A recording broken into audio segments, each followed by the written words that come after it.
Hello, I'm Congressman Michael Grimm from the great state of New York, proudly representing Staten Island and parts of Brooklyn. After serving my country in combat with the United States Marine Corps and deep undercover with the FBI, I decided to go out on my own and start a small business. I've seen firsthand how politicians and bureaucrats can make it harder to meet a payroll and create jobs. The latest jobs report shows that President Obama's stimulus-driven policies are simply not working. The overspending, overtaxing, and overregulating coming out of Washington is creating uncertainty and holding our job creators back. Every day I hear the frustration in the voices of my neighbors and constituents who ask, where are the jobs? And this reminds me, this is not the country we grew up in. The good news is that we can and we will get it back if we change course. That's why Speaker Boehner told President Obama we would not grant his request to increase the national debt limit unless we cut spending by a larger amount. And we wouldn't accept any tax increases which would destroy jobs. The Budget Control Act signed into law this week takes a step in the right direction. I voted for this legislation, but I have to be quite honest in telling you that it's far from perfect. The cuts and reforms do not go nearly far enough, but it's a reasonable and responsible approach which includes spending cuts larger than the debt limit hike, common sense caps on future government spending, and no tax increases. It puts us on a track to fix our fiscal problems, which will provide more confidence for employers in America, the very people we expect to reinvest in our economy and create jobs. Still, this is no time for celebration. We can celebrate when our budget is balanced, our debt is under control, and our economy is back to creating jobs again. There is a lot of work to be done.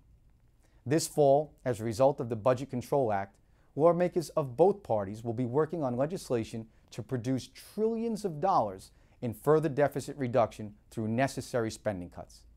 While that work is being done, the House and Senate will also be voting on a balanced budget amendment, something Republicans insisted on as part of the Budget Control Act.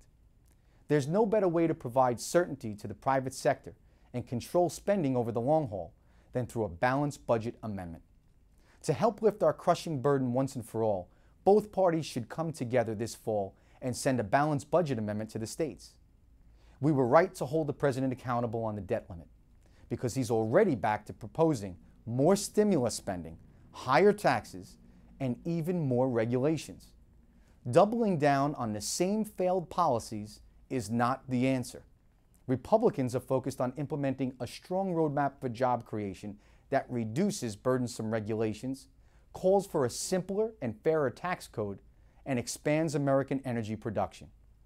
These are the kinds of common sense solutions that would get government out of the way and give our job creators the certainty they need to invest, plan, and create jobs.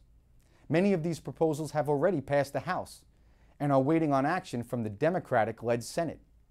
You can review all of the details of our plan at jobs.gop.gov. Listen, we know we have all the tools and resources we need to grow our economy and rebuild this great nation. The relentless work ethic of the American workforce, innovation, and the entrepreneurial spirit and courage to succeed. So my questions for Washington are this: how many more jobs reports will it take before we change course? What will it take for all of us to just say enough? For the sake of our economy, I'm urging the president to wake up to reality, abandon his failed policies, and join Republicans in the hard work needed to turn our country around and create jobs. Calling on both parties to come together and send a balanced budget amendment to the states would be a good start.